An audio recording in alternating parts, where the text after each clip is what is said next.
Bonjour les CE1, alors aujourd'hui nous allons faire une nouvelle leçon de vocabulaire. Pour l'instant, vocabulaire, nous avons travaillé sur l'ordre alphabétique, sur le dictionnaire, sur les synonymes. Alors si tu ne t'en souviens plus, je te le rappelle, les synonymes c'était les mots qui voulaient dire la même chose, qui signifiaient la même chose, qui avaient le même sens. Et aujourd'hui, nous allons travailler sur les antonymes. Alors, les antonymes, on peut les appeler différemment, avec un mot plus facile que tu connais, mais ça, je te le réserve pour tout à l'heure. Alors, soit tu as eu le temps de préparer tes petites étiquettes, ou si pas vraiment une imprimante, peut-être qu'ils te l'ont imprimé puisque je l'avais mis dans la fiche de travail. Sinon, tu prépares donc des petites étiquettes avec tous ces mots écrits dedans. Alors, tu peux te faire aider hein, de papa ou maman si c'est un peu trop long pour toi. Donc, tu découpes toutes ces petites étiquettes et tu vas devoir classer ces mots par paire. Par paire, ça veut dire que tous ces mots-là vont deux par deux. Mais je ne te dis pas comment les classer. Je ne te dis pas pourquoi ils vont deux par deux. C'est à toi d'essayer de trouver une piste, de faire l'enquêteur et de trouver comment ces mots peuvent aller ensemble. D'accord? Donc les étiquettes vont par deux. Et bien sûr, c'est toujours pour la même raison qu'ils vont par deux. C'est pas une fois parce que c'est ceci, puis une autre fois parce que c'est cela. Non, ce sera toujours la même raison. Il faut trouver un critère pour tous ces mots-là, pour l'ensemble de ces mots-là. D'accord? Et donc ensuite, on va voir ensemble comment il fallait les classer, lesquels allaient ensemble, et donc on va définir le critère de classement, c'est-à-dire ce que tu avais trouvé, à savoir pourquoi ils allaient ensemble.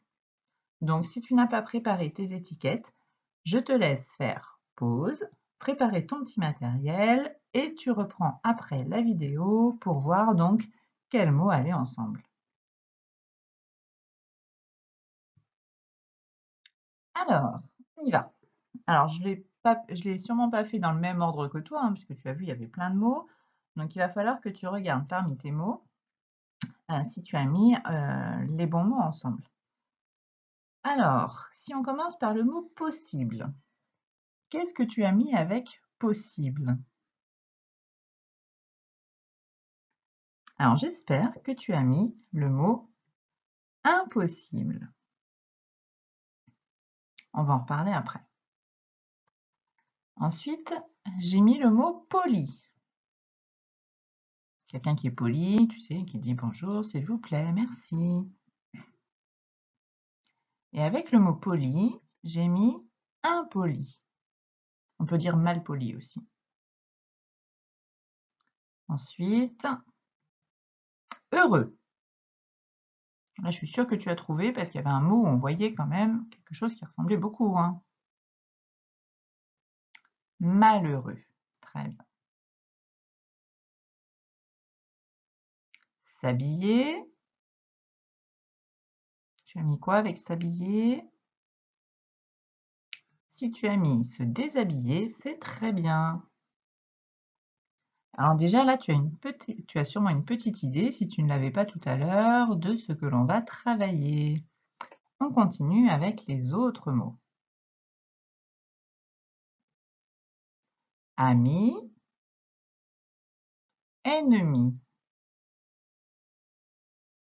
Vide, plein.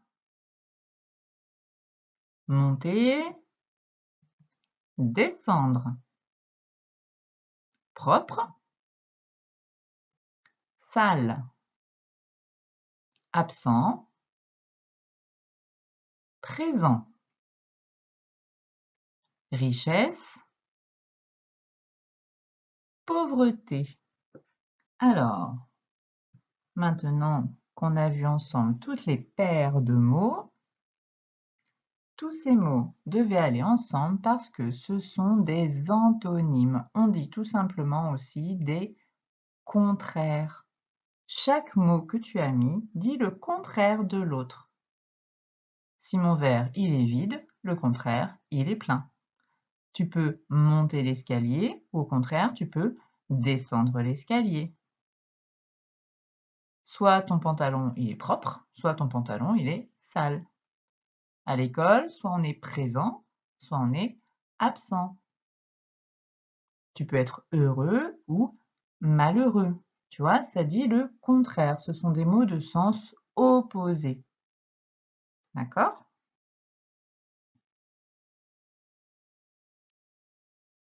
Alors, on va en regarder quelques-uns plus précisément. D'abord, regarde. Possible, impossible. Poli, impoli. Heureux, malheureux. S'habiller, se déshabiller. Alors, dans ces mots-là, regarde, possible, impossible. Comment on a fait pour trouver le contraire de possible? Possible, impossible. Pour faire le contraire de possible, on a, voilà, on le voit, on a rajouté ici un.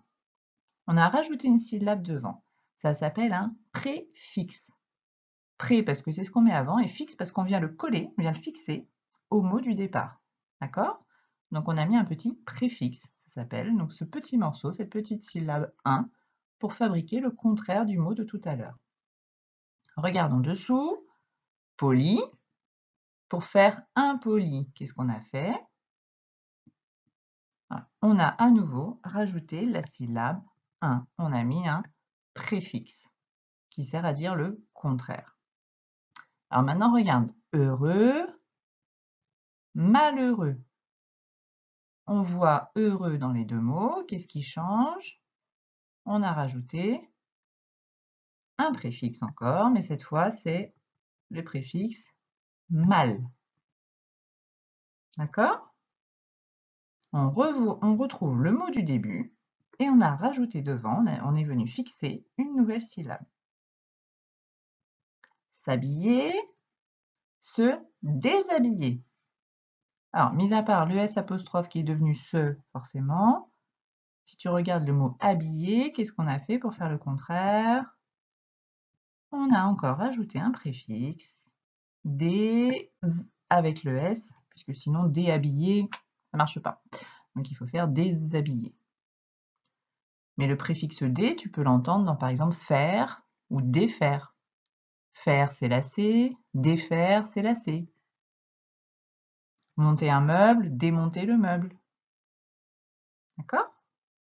Donc là, avec ces 4 paires de mots, on voit que pour fabriquer, pour former le contraire, l'antonyme d'un mot, on peut rajouter un préfixe devant le mot du départ pour fabriquer le mot contraire. D'accord? On continue. Voilà, je te remets la règle. On peut utiliser un préfixe pour former le contraire d'un mot. Donc soit in tout seul selon le mot, ou im, des tout seul comme dans défaire, ou alors des avec le s comme déshabiller et le préfixe mal, par exemple. Allez, la suite. Alors, on avait les autres mots, donc ami, ennemi, vide, le contraire c'était plein, monter, descendre, propre, sale, absent, présent et richesse, pauvreté. Alors cette fois, est-ce que tu vois un préfixe? Est-ce que tu vois qu'on a utilisé le mot du départ pour fabriquer le contraire de notre mot? Et non, cette fois les mots sont complètement différents. Donc tu vois que pour former le contraire d'un mot, on peut aussi utiliser un mot complètement différent. Par contre, attention, j'attire ton attention sur quelque chose, c'est que, regarde bien, si j'ai un verbe au départ, comme monter, le contraire, ce sera forcément un verbe aussi. Si j'ai un nom, ami, le contraire, c'est aussi un nom, ennemi. Un ami, un ennemi. D'accord? D'ailleurs, tu vois, le verbe, j'aurais dû souligner en rouge. Voilà, hop, ce sera mieux. Et du coup, je reprends mon jaune. Si j'ai un adjectif, maintenant tu connais ce mot, par exemple propre, ça donne une indication sur le nom. Le pantalon est propre, ça dit comment est le pantalon, c'est bien un adjectif. Le contraire, c'est forcément un adjectif aussi. Donc le contraire d'un nom, c'est un autre nom.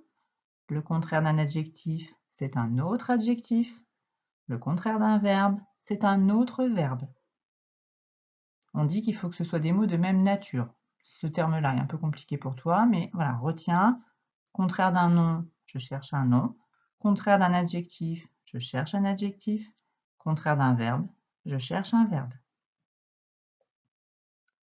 Alors maintenant, attention, parce que parfois, vous essayez de bricoler un peu et de ruser. Et vous me mettez le petit mot pas pour me trouver le contraire. Alors que moi, je vous dis, je vous rappelle la règle, l'antonyme, donc le contraire d'un mot, c'est un autre mot, c'est un seul mot. Tu ne peux pas mettre pas devant un mot. On n'obtient pas un contraire. Pas, c'est un mot tout seul. Tu ne peux pas le coller à l'autre mot. Donc tu n'obtiendras pas un mot, mais deux mots. D'accord? Par exemple, si je te demande le contraire de content et que tu me dis pas content. Et non, ce n'est pas le contraire du mot content. Pas content, on le trouverait dans une phrase entière. Le petit mot pas, c'est une partie de la négation de la phrase négative que tu connais, qui va avec ne ou le n apostrophe. Il n'est pas content. Ça fait partie des négations qu'on va trouver dans la phrase négative en entier. Mais ce n'est pas collé au mot, donc tu n'obtiendras pas un seul mot. D'accord? Donc si on te demande de trouver le contraire d'un mot, il faut trouver un mot. Donc ça, je n'en veux pas. Donc qu'est-ce que tu pourrais dire pour trouver le contraire de content? Qu'est-ce que tu pourrais trouver? Triste, par exemple. Oui, c'est un contraire possible. Souvent, il y a plusieurs contraires possibles qui ont des petites différences de sens, des petites nuances, mais voilà, triste en est un par exemple. Alors, dans le cahier bleu de français, donc dans la dernière partie, le dernier autocollant, la partie vocabulaire, on collera la leçon sur les contraires. Alors, pas de panique si on n'a pas d'imprimante ou si on n'a plus d'encre. On fera le point quand on se retrouvera un jour. Mais voilà, c'est cette leçon-là qu'il faudra connaître en tout cas. Donc, je vais la modifier un petit peu et la mettre dans les fichiers du site de la classe ou l'envoyer par mail à papa-maman, ne t'inquiète pas. Donc, on reprend. Donc, la leçon, le titre, c'est les contraires. On appelle ça aussi antonyme. Il faut connaître ce mot parce que dans les autres classes et quand tu arriveras au collège, on te parlera d'antonyme. Donc, deux mots contraires, on te rappelle que ce sont des mots de sens opposé. Donc, tu as les exemples en dessous. Par exemple, chaud, le contraire, c'est froid. Heureux, le contraire, malheureux. Possible, le contraire. Impossible avec le petit préfixe un qu'on retrouve ici. Donc tu vois, sur la leçon, ne te mets pas justement de petits encarts là sur les préfixes. Donc il y a les petits dessins, ça aide à se souvenir de la leçon, mais voilà, c'est pour ça que je vais la modifier. Je te rajouterai quand même quelque chose sur cette histoire de préfixe. Alors si on regarde les petits dessins maintenant. Le petit bonhomme, il arrive à porter les haltères avec un seul doigt. Il est trop fort. Et l'autre monsieur, tu vois, à côté, il a du mal, il est faible. Le parapluie, il est ouvert ou il est fermé. Les personnages en bas, donc à gauche, lui, il est jeune. Et le personnage à droite, il est âgé. Donc voilà pour ta nouvelle leçon de vocabulaire, donc sur les antonymes ou les contraires. Il y a plein de choses à retenir de cette leçon, mais voilà, globalement, je pense que ça ne va pas trop te poser de difficultés, cette leçon-là. N'hésite pas à la revoir si tu as besoin et on se retrouve très bientôt. Au revoir.